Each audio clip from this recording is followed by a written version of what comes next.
Did you know that there's a plant strong enough to replace plastic, oil, and building materials? That the same plant has been cultivated for industrial purposes for over 12,000 years. Yet it's been classified as a Schedule I controlled substance drug by the U.S. government. Nope, not marijuana, hemp. Recently, Kentucky Agriculture Commissioner James Cormer has requested a legal review of the steps necessary for hemp regulation if the federal ban is lifted on growing the crop. That's right, Kentucky could soon be reviving an industry that only a century ago was considered to be the most important cash crop and vital to the strength of the U.S. economy. So let's backtrack a little bit and talk about what hemp actually is. Throughout human existence, hemp has been used as an important source of fuel, clothing, shelter, and even food for people all over the world. In this country, industrial hemp was widely cultivated since America's first settlers arrived in the early 1600s. In fact, even our founding fathers acknowledged hemp's enormous benefits. George Washington, John Adams, and Thomas Jefferson all grew hemp on their private farms. And Jefferson was even quoted once as saying hemp is one of the greatest important substances of our nation. The Declaration of Independence itself was even drafted on paper derived from hemp. So what happened?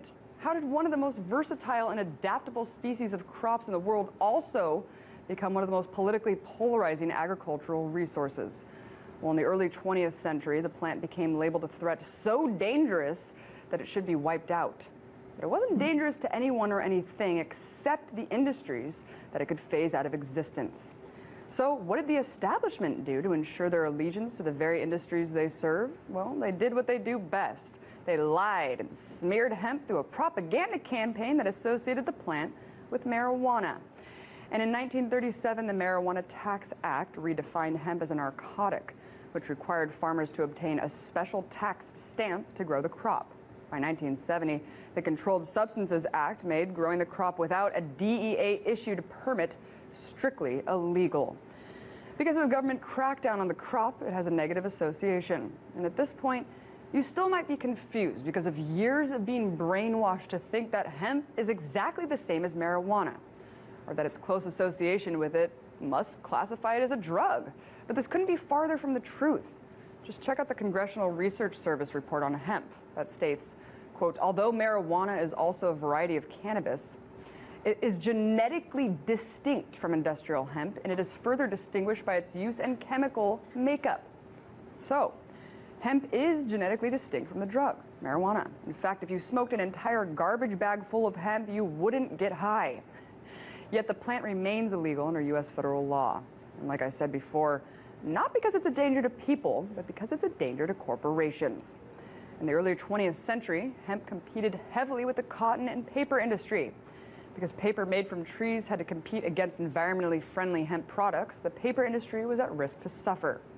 So William Hearst, a New York State congressman and one of the biggest newspaper publishers in America, launched a campaign against hemp. He used his publication to smear the public's perception of the crop, which at the same time was threatening his successful paper company. In fact, this very campaign is where the term yellow journalism derived from.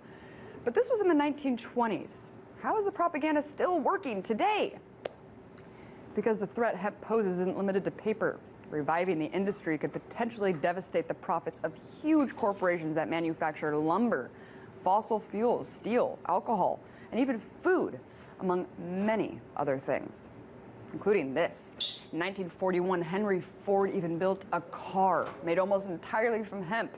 The frame of the car was 12 times lighter than steel and 10 times stronger. Not only that, but the car was powered by hemp seed oil. Do I even have to explain the threat that this technology would pose to giant oil companies?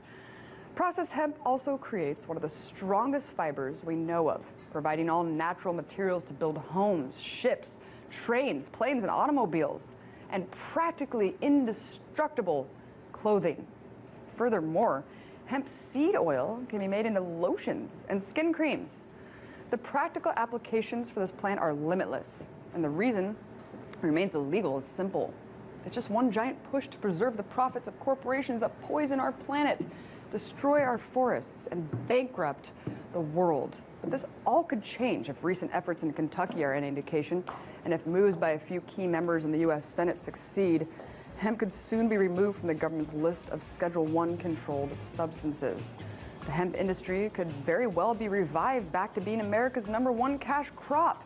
And that's one step closer to succeeding against a model of profit, greed, and control that sadly defines this country today.